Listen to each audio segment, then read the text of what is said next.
Hello, everyone, and welcome to The Third Thing. I'm Roger Hanson, your host, here with my co-hosts. I'm going to call both of you my co-hosts because you are both on most of the shows that I do. First, we have Mark Edworthy, and second, we have Tan High Train. Welcome to the show, guys. Hello, Well, folks. If we're all co-hosts, who are the guests? we don't really know, I to do be guess on the show. Yeah. that they can come in if they want to, but they get kind of scared when they're I around can be the us. guest. I can be Yeah, the there we guest. go. Now, last week we actually got into a good conversation, and this is coming up on Easter, so this is a really good opportunity to start talking about some of the topics that involve the third thing because especially with Easter and Christianity, this is something that really is a hot topic when it comes to well, I wouldn't call it a hot topic. It's actually pretty controversial when it comes to this kind of conversation, but it's an important one, you know what I mean? Because religion is a part of it, and it's very important when it comes to it. So I think this is something that's appropriate for you. You know what I mean? And I'm glad you're here with us, Tan, because we have somebody who actually knows a little bit about religion, about the Catholic beliefs and stuff like that. So we got you here to kind of keep us on the straight and narrow. Sound good? Remind us, what is the third thing again? The third thing can be anything, like you said last week, but it's a loaded answer. Well, what is the first thing in this week's context? What is this? What's the third? What's the first? What's the second? And then. Well, when you look at like on a religious level, when you look at like the first thing, that would be one. That would be what you would interpret as God in the Christian beliefs.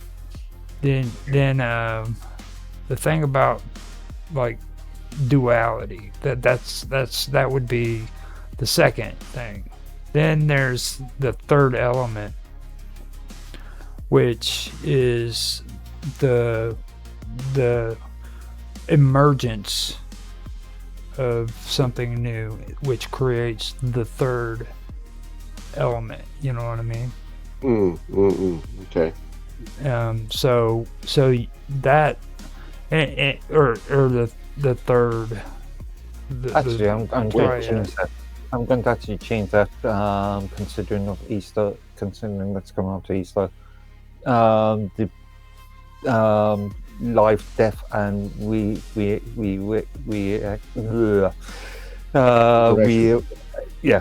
resurrection. Yeah, resurrection. It's a big thing in the context of Easter. Okay, good.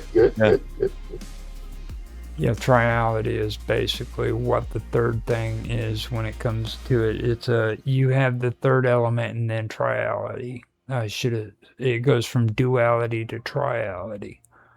Okay, so like when it comes to like life and death, or birth and death, actually, that's a duality. There's birth and then there's death, and these are two things that can't be argued.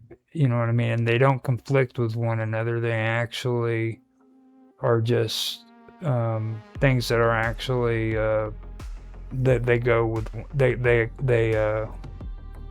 With life or birth, there's death. You know what I mean? That they're actually they're not in conflict.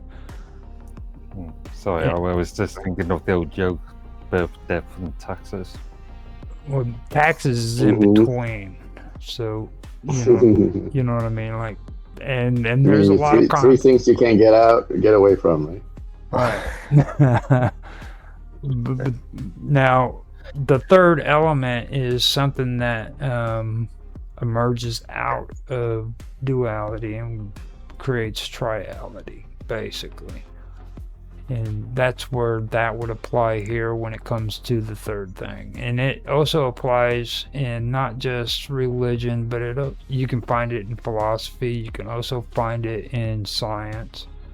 You can find it in everything. Nature, you can find it everywhere. You know what I mean?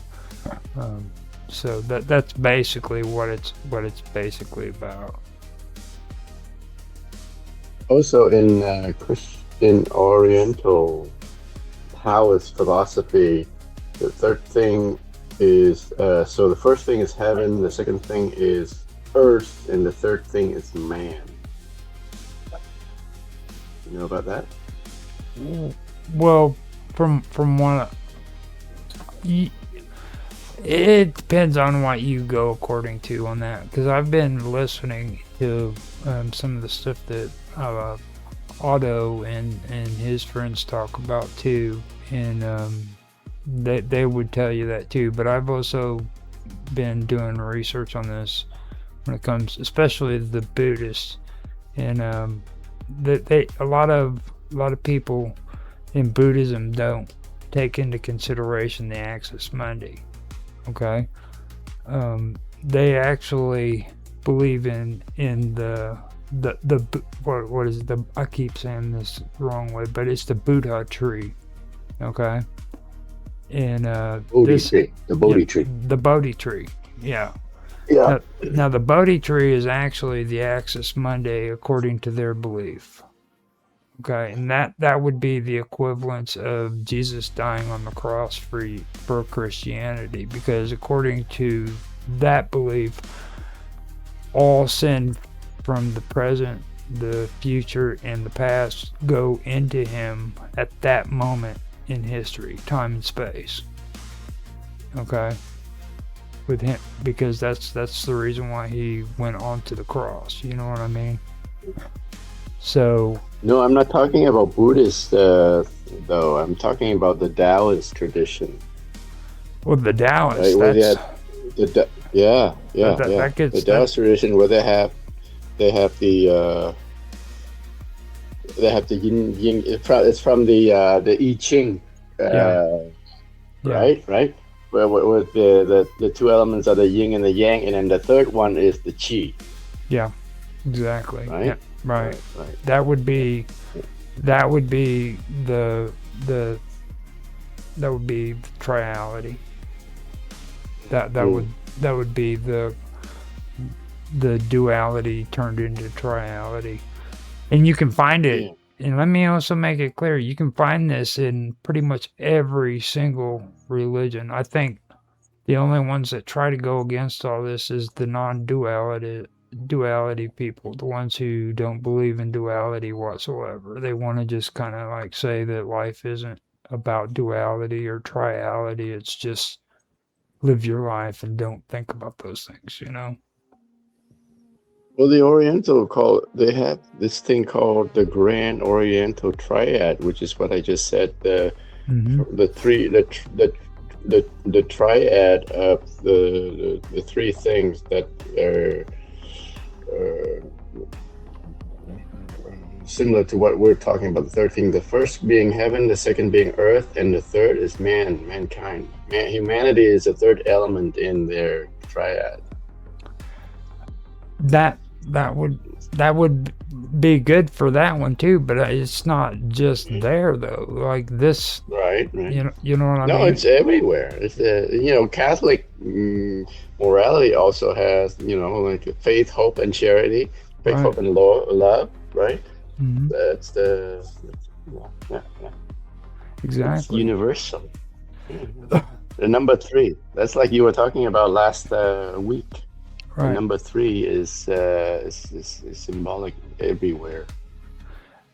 But like. Okay, now back to this week. Where were you going with that? Yeah. Well, that was actually what you wanted me to explain. But no, I mean no. So we explained the third thing. Now we're gonna talk about what we're going to talk about this week. What was it? The hot button? No, Mark Edworthy brought it up. The hot cross buns. Yes. So I go did some ahead. looking up while we're on break, and apparently it is very popular in Canada. Yeah, I thought But it was. I've never heard it called that. But if you look into the different types of hot cross buns in Canada, they have chocolate chip buns, they have apple cinnamon buns, blueberry buns, and yeah, we have a lot of those. And I even ate them. Uh, Never called them hot cross bun. It's the first time I've ever heard of it. Maybe What would you call them? cinnamon buns. Okay. But it's the most popular type. Most popular type we have here is cinnamon buns. Yeah, Okay, I mean, Actually, we've got them too. We've got cinnamon buns. yeah, but it's not really cinnamon buns because it contains traditionally it contains cinnamon, nutmeg, allspice, cloves, ginger, and coriander. yeah, cinnamon buns have a little hint of all of those. It looks like. There is some religious significance actually in relation to these. They are believed to be originated from the 14th century in Europe, possibly earlier, possibly related to pagan sort of activities, but generally speaking, it's based in 13th or 14th century. They're always painted, or they should be painted with a cross on them. I've never seen these cinnamon buns with crosses. Yeah, it haven't occurred to me that there are Christian symbolism in them, but apparently they are. Interestingly enough, the ingredients are important.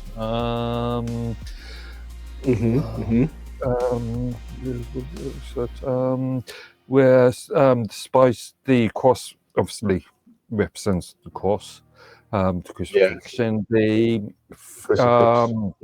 spices are meant to signify the emboldened materials. The spice used to embalm Jesus. Yes. Yeah, and the fruit are meant to represent, I believe, the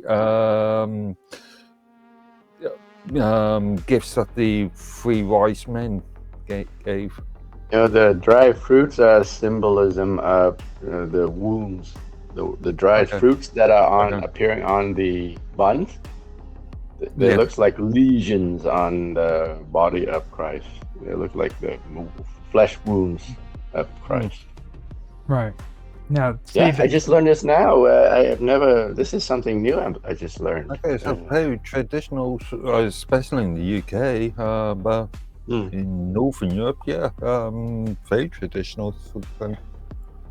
Well, I think that is like a United Kingdom assumption, like that. Well, Northern Europe. You're trying to push your like British ideologies onto us Americans. Well, it's like I said, it dates back to the 14th century, so long before the US was ever America as we know. It's North America as we know now.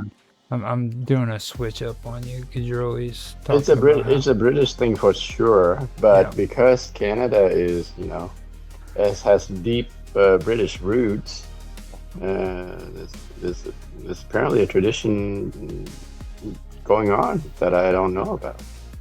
Okay, also some interesting folklore on those. Disbelieve if you bake the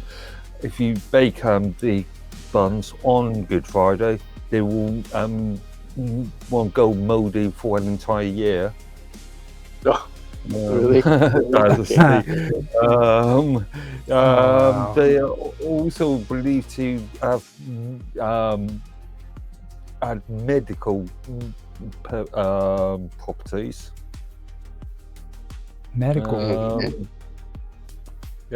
They were often hung from kitchen rafters to protect against fire and ensure good bread baking for the coming year. as well as using them for medical purposes. So they're supposed to protect you from fire. That's disturbing on so many levels. Like, well, if you think fireproof piece of bread. yeah. If you think about it, you're baking the. Roger, can you bring up an image of a hot cross bun on the stream? I could, yeah. Hold on a minute. I'm gonna drop the screen or the window capture, and I'll go to a thing. And another interesting little bit of folklore is if you share a hot cross bun with someone else, then it is believed to guarantee that friendship will last for the entire following year. It's pretty cool.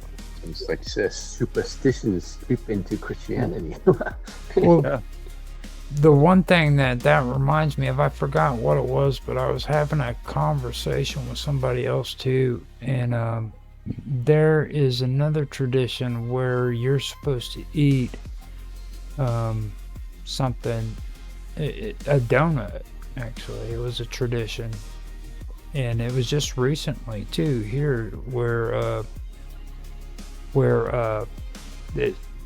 it was a holiday, and it was tradition that you have to eat a donut or you will have bad luck for an entire year.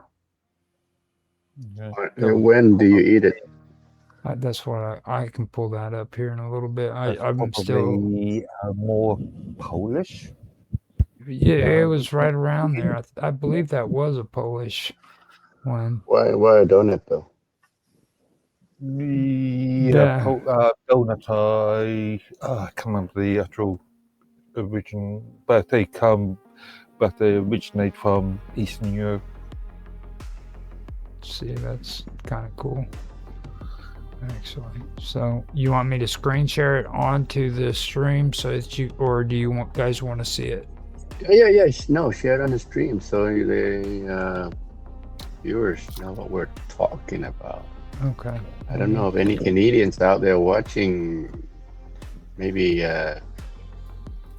also, I believe they're fairly popular in more of the sort of older states in the US, so Boston, New York.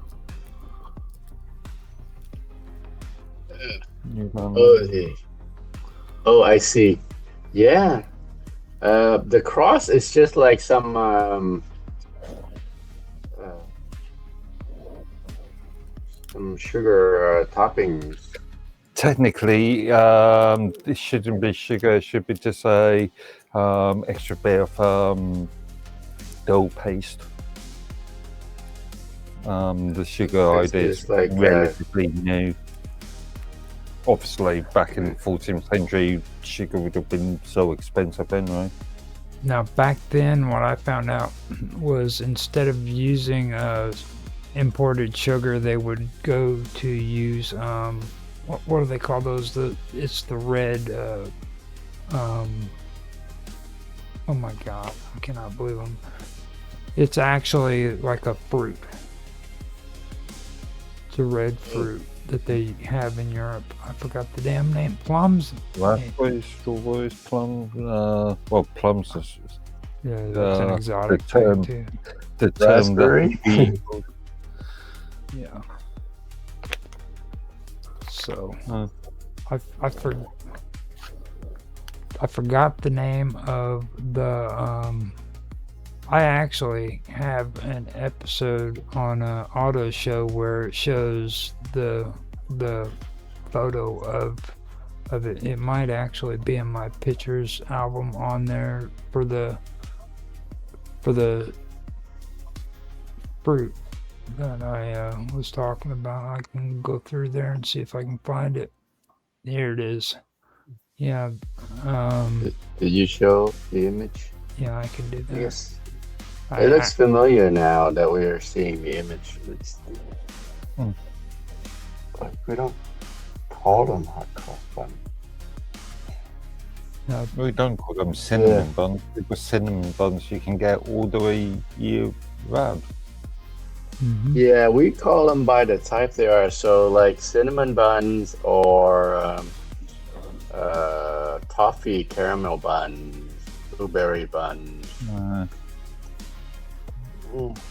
I just didn't know. Maybe it's just this is just me. I Maybe mean, in the UK, the nearest traditional British sort of bun to cinnamon buns would be Chelsea buns.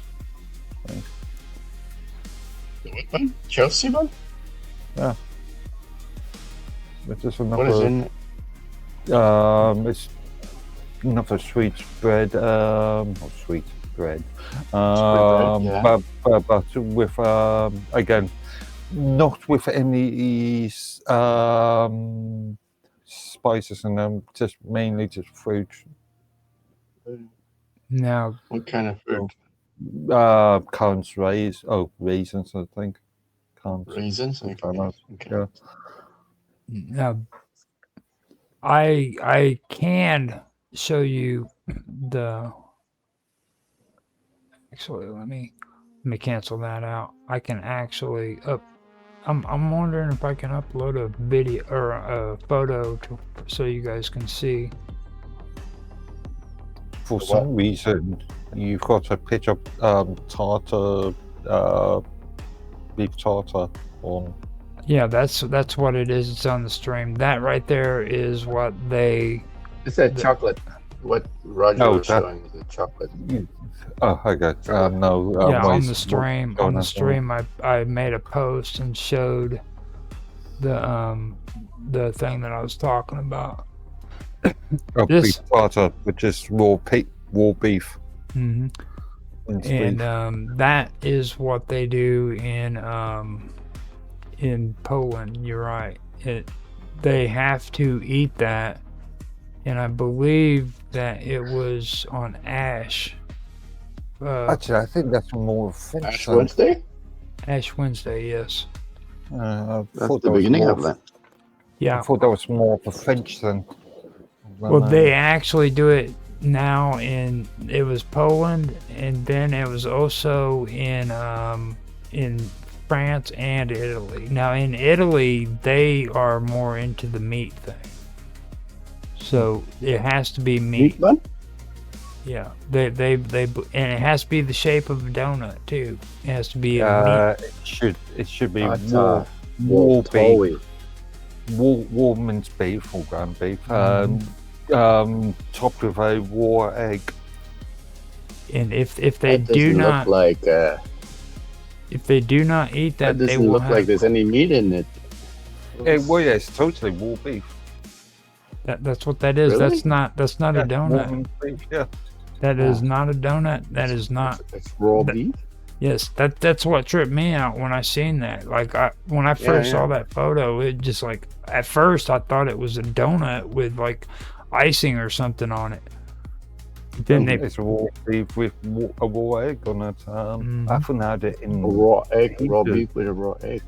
Yeah, I haven't had it in ages and years, but I'm a fan of the dish. Obviously, it has to be good quality beef and good quality eggs because of the chance of food poisoning. But with a couple of slices of raw white onion. Now, understand too. Dijon mustard or something. Understand too that you must eat this on Ash Wednesday, or you will have an entire year of bad luck. Who does this? This is a superstition. It's not becoming the Christian tradition. It's part of the traditions they have over there. I mean, they do it. You know. I mean, that's what they do. They love it. You know. It's just the way they are. It's like a rabbit's foot thing. Well, I mean, is catching a rabbit by its toe actually bad luck or good luck? I mean, because that's a hard job to do. You know, you you just don't go out and catch a rabbit by its toe. You know what I mean? And then you cut it up and you keep the foot for luck. Yeah.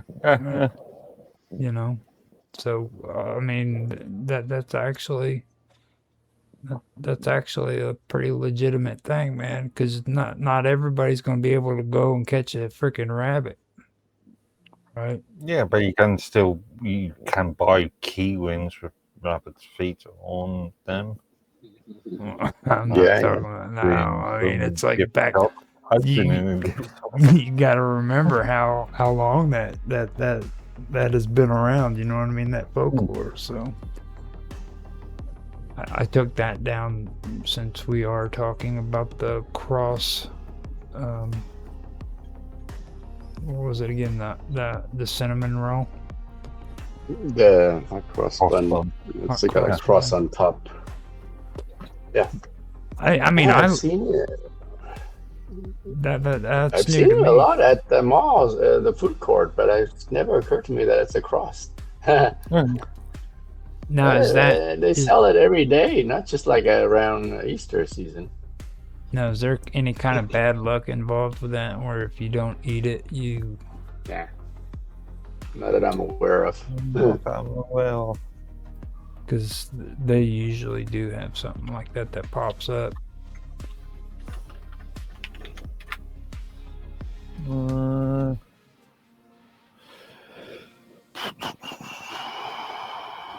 if I can see. The only bad luck or negative aspect of historical restriction is sending them outside of the special holy day.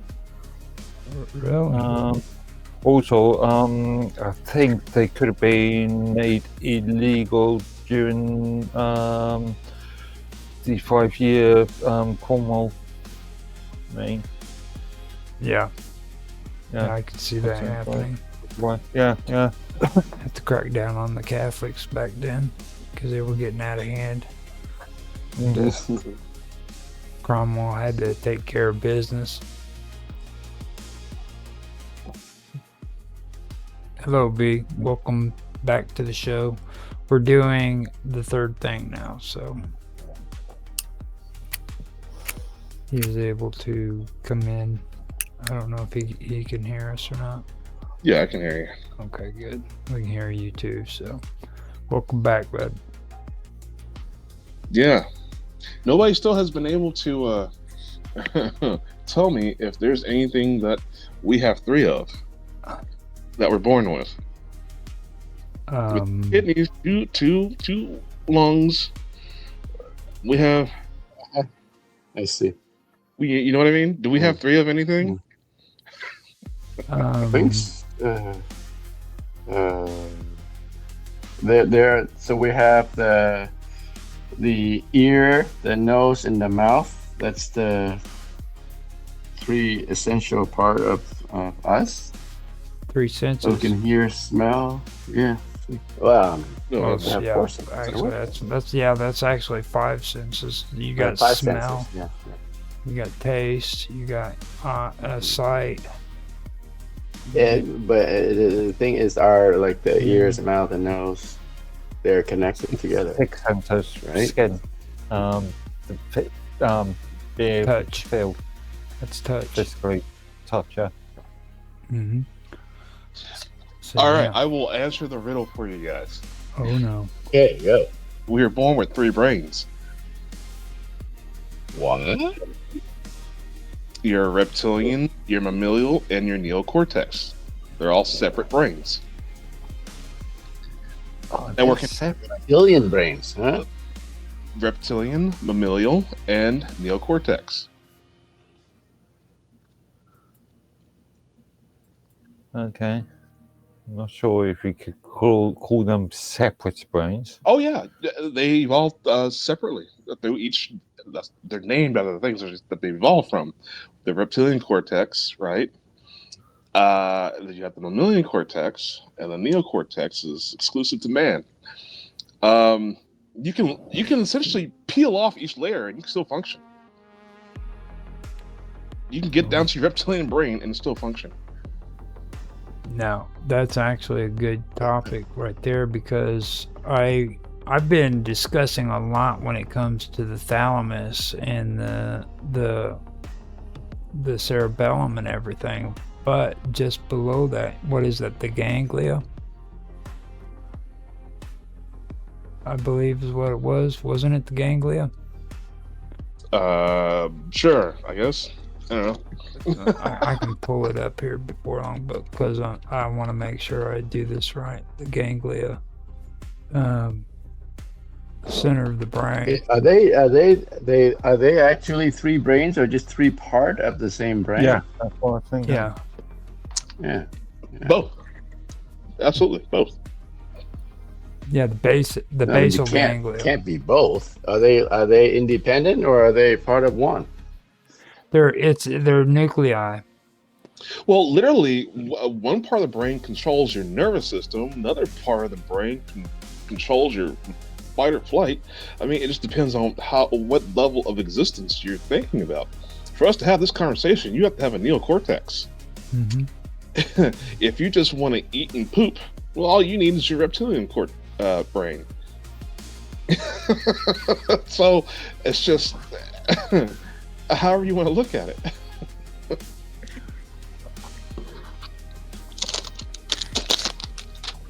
is interesting. I think they're the three part of the brain, but they're like it's fascinating how it mimic the triune part of the Godhead, you know? Right? Like Father, Son, Holy Spirit. Okay, yeah. No, like the brain, whenever it comes to a lot of the stuff with the brain, I know like throughout human evolution, I guess they claim that the brain actually evolved and different parts of the brain actually developed. Like the human race wasn't supposed to have started with the brain the way it's set up now. You know what I mean? Like the cerebellum, according to these guys, wasn't there originally. You know what I mean? That whole part of the brain that functions now that makes it to where we have like this higher order. The higher order. It wasn't there. So we basically functioned off of instincts, off of physical things like that. You know what I mean? We weren't able to like consciously comprehend things around us other than what we needed to survive. External thinking is what I've come to learn or to call it. That's what it basically is. Like animals, they think their thinking is external thinking. You know what I mean? They don't think inward. Right. I did some looking up here. It's like triune brain model. Mm-hmm. This is what he's talking about. Popular evolutionary theory of brain, proposed by a neuroscientist named Paul MacLean in 1960. Yeah.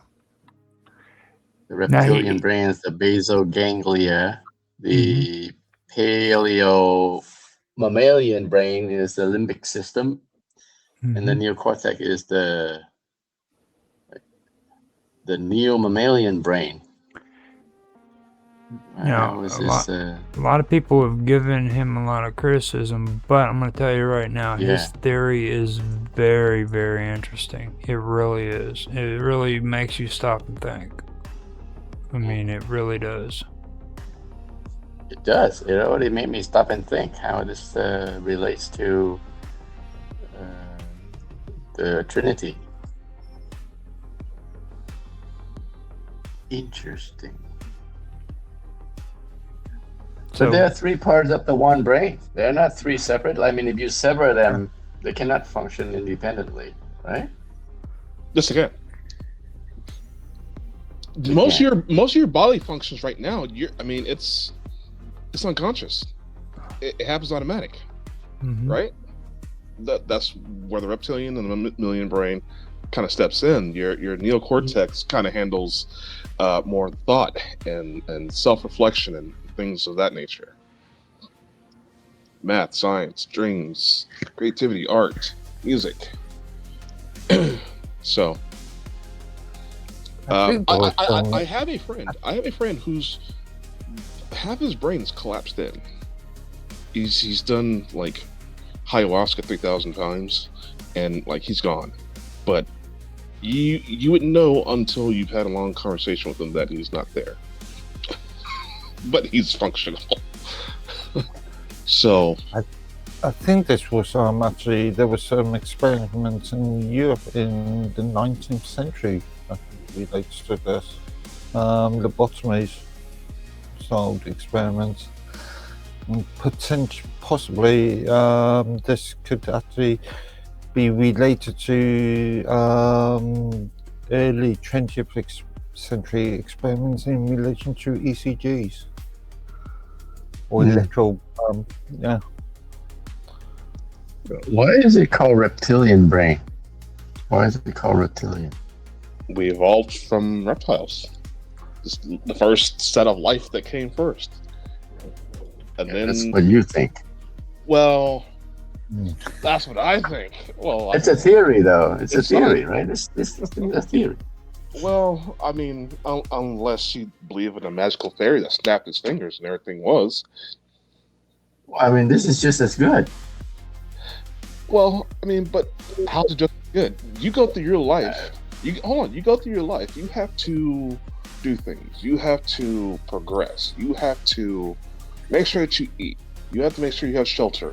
You have to do things to make your life better. Everything in this world has a growth from start to finish.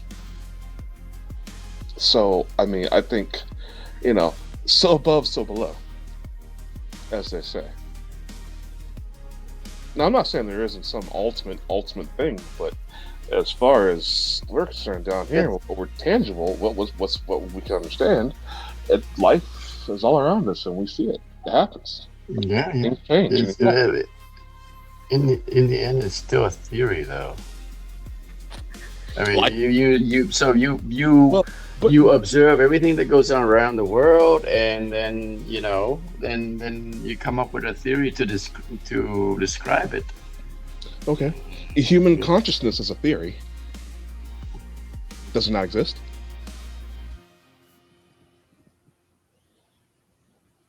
So, I mean, it's just... if it exists, then it's not theory.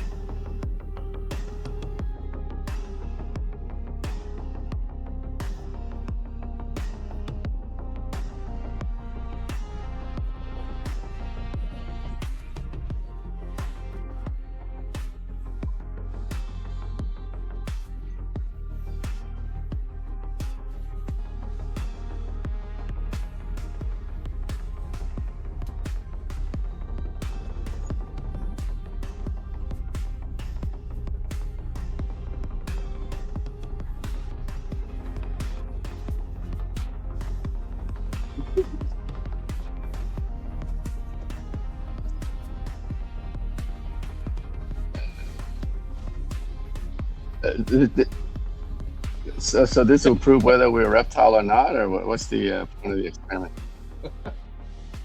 Well, I mean, physically turn around. Yeah. The other side.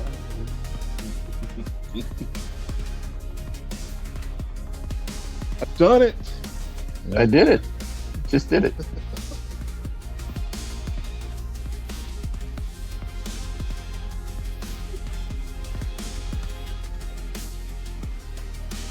What does that mean? Following instructions or what?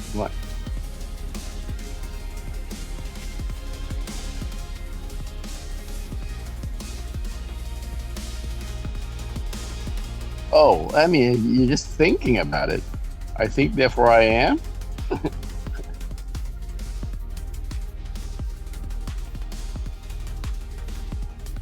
Well, and I mean, it's to a more, to more specifically address your reptilian thing, just look at biology.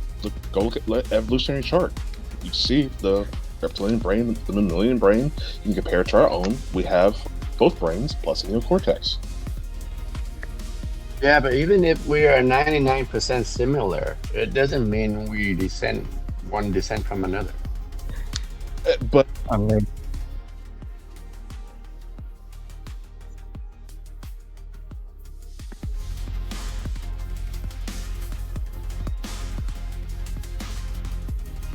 well, hold on. So he's getting caught up. He's getting caught up in a name.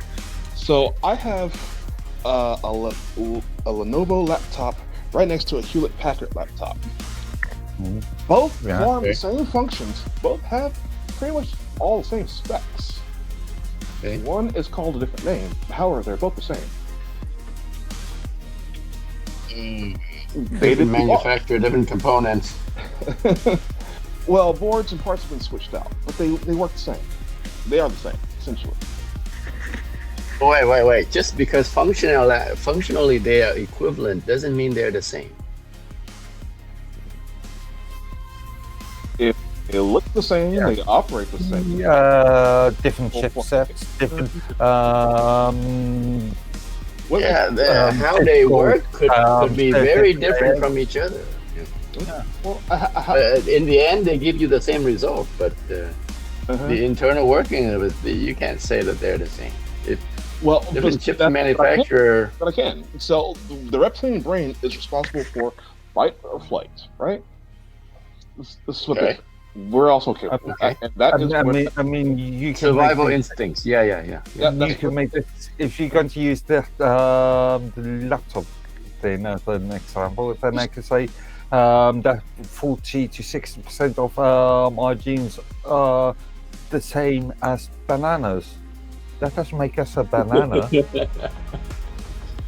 Well, bananas came before us. So that is true. Otherwise, the bananas would be eating us. yeah, exactly. There are some truth that you can reason to come up with reason, right? And then there is something that you can just reason cannot read. Yeah. Well, there's a building block, there's a design, there's a pattern, this chemical goes with this chemical, makes this reaction. It's a science, and no matter where you are on the planet, you do that same experiment, or you might get the same thing, you might get a little variation depending on the environmental or whatever thing. But essentially, it's the same. You're doing the same function for whatever purpose, essentially, right? Okay.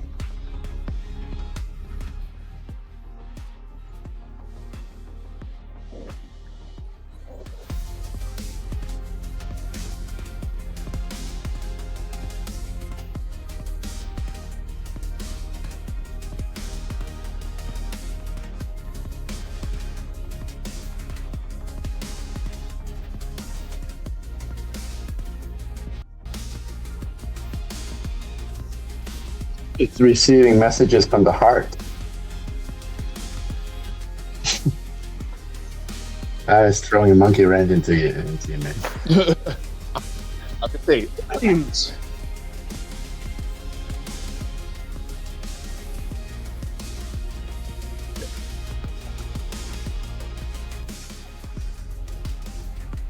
Yeah.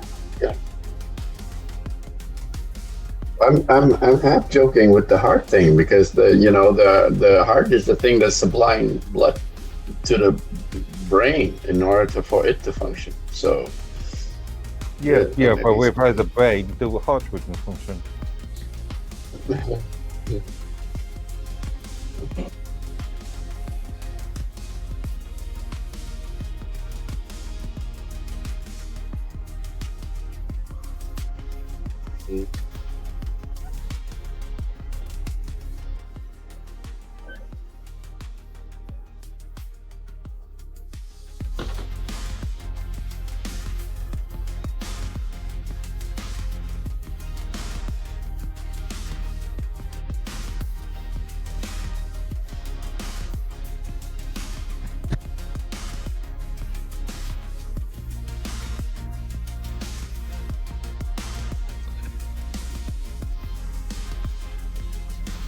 Ghost in the Shell.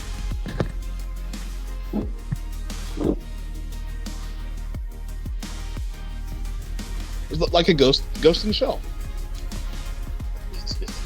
It's programmed. It's programmed to do what it needs to do.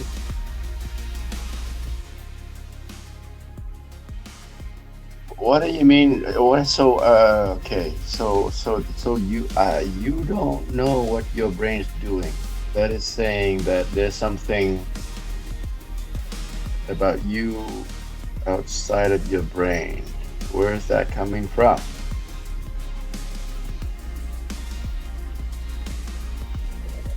So there's a conscious. You think this the conscious? Isn't it all in the mind, in the brain though? There's a conscious mind and subconscious mind. Where is the subconscious coming from? Isn't that all some part of the brain also?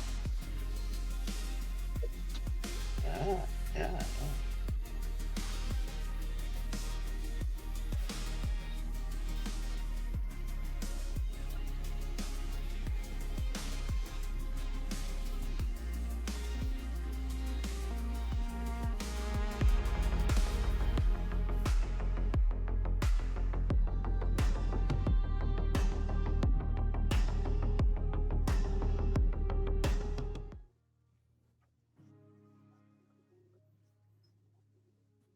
Well, it's different area, science.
Well, you don't need to believe in God in order to.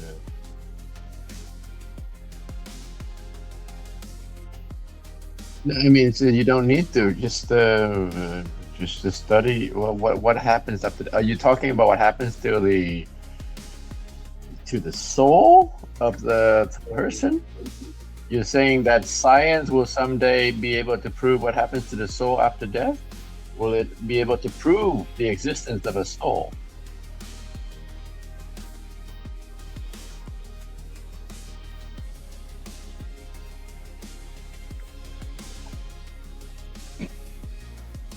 Something interesting. I think you guys might like.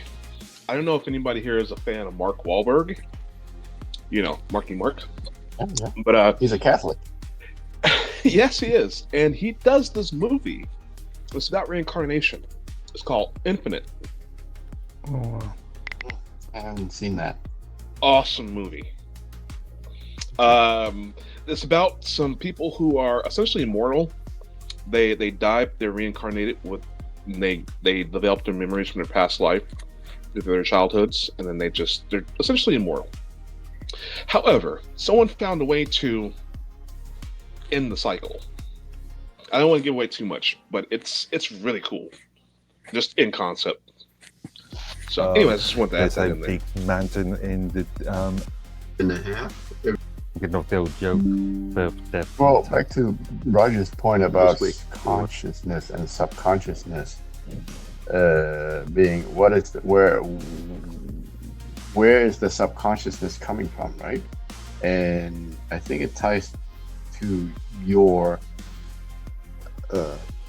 mentioning of the emergence thing, where I think they are all part of the brain, but you cannot pinpoint where in the brain is responsible for the subconscious mind, right? Right. It's like you put one and one thing together. There's something new coming up.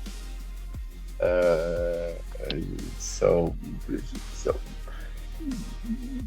depending on the individual functions of the brain for each person, there's a unique subconscious mind Right. that's unique to that person.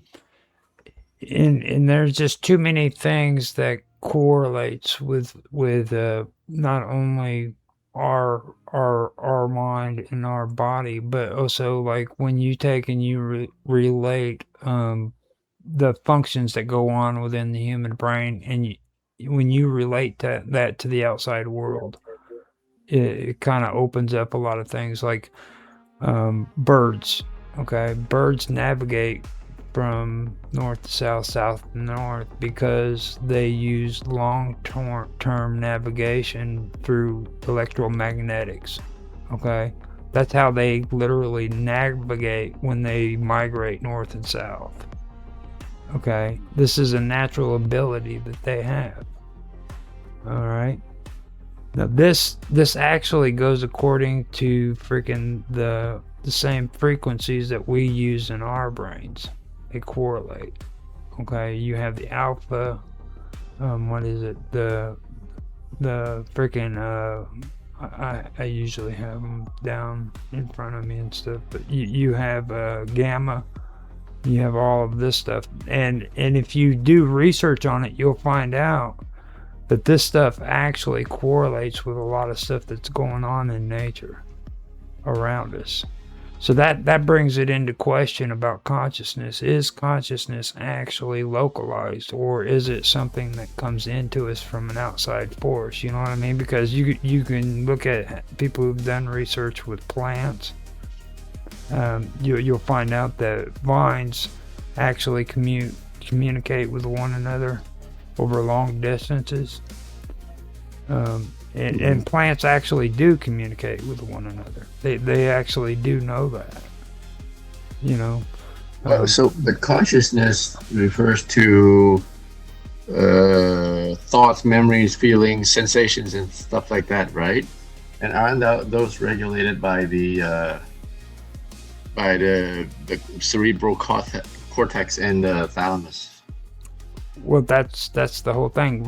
You said, are they regulated? You know, where do they actually originate from? What creates it? You know what I mean? From the cerebral cortex and the thalamus. Or I mean, is that where it's coming from, or is that where consciousness is actually transmitted and received? Is our brains actually just a radio that's receiving and transmitting consciousness? You know what I mean? From the universe, you're thinking? Yeah. From where? Well, for me, I like to use the term Axis Monday, because that opens up to everything when it comes to, especially religion. You know what I mean? Like, when you say the Axis Monday, you're talking about something that actually relates to pretty much all religions. They all talk about this Axis Monday. But you're going down the direction. If you're saying that our brain and our cerebral cortex is the receptor for some consciousness broadcasted from the universe outside, you are going to the direction of this oneness thing, where the universe is one universal consciousness that everyone share. But Christians don't believe that. Every one of us is an individual in of himself, and they have their individual consciousness. Wait, hold on. Eastern Orthodox Catholicism literally has, as part of the religion, is losing yourself and becoming one with God. Yeah. like losing parts of yourself. That's actually one of the fundamental beliefs. Give yourself up to God, and so that you can transform and become whole with there is a sect called the Oneness Pentecostal. Well, I mean, that's They believe in actually that. that's actually a universal Christian. Self-valuation is to give up self in order to help your fellow man. I mean, but you don't lose yourself. So that is a heretical idea to say that if you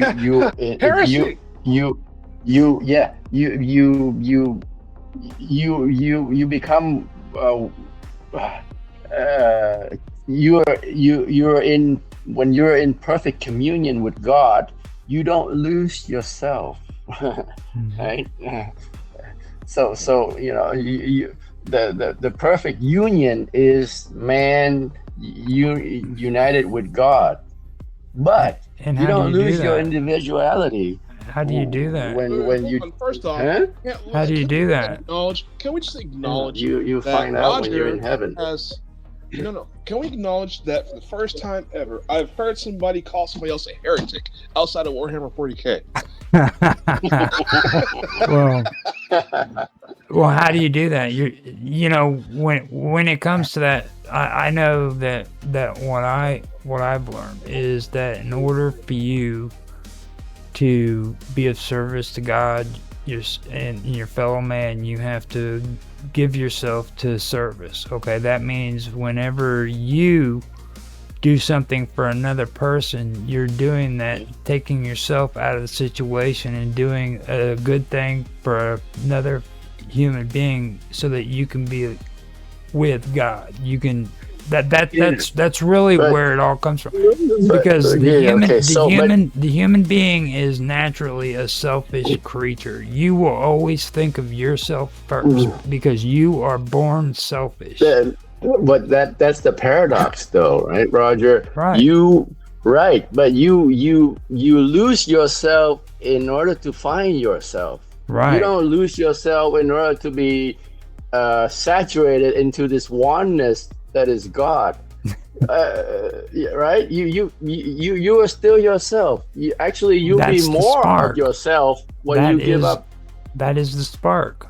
That is the emergence. That is the emergence. That's the one thing that even science today can't explain. Like we were talking about a baby being born, okay? You can have the sperm meet the egg and do all the biological stuff, but nobody can explain how the individual freaking personality, the consciousness, and all of that comes into being. Nobody can explain that. That's the soul. That's right. The soul. Exactly. Before there was ever M&Ms, there was Skittles.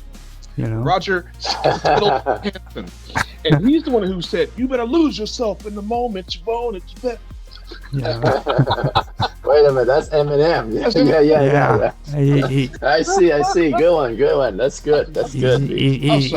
I'm silly today. He's calling me white bread. Eminem does Skittle. Yeah, I love it. He's calling me white bread. I'm gonna be MC White Bread. That's right. that's that American colonialism mark. He's got to give him that expression. It's good. Yeah. Anyway, so where were we going with this? I don't know where we were going, but it was actually getting good. We're all over the place. No, actually, it was going into we're talking about consciousness, subconsciousness, and where it could come from, and you were saying that it comes from the universe, and I'm saying no, it's us, our individual. Well, you're saying that God is not the cosmos is actually kind of contradicting your own beliefs, dude. Okay, so I'm saying God is not the cosmos. God created the cosmos. God created everything from himself. He's not. I mean, he's in everything that he creates. Yes, but no, he literally created everything you see and hear according to your religion. From himself. He gave life into man from the breath, his own breath, okay? Like you wouldn't be, according to your text, you wouldn't even have life if it wasn't for him breathing it into you.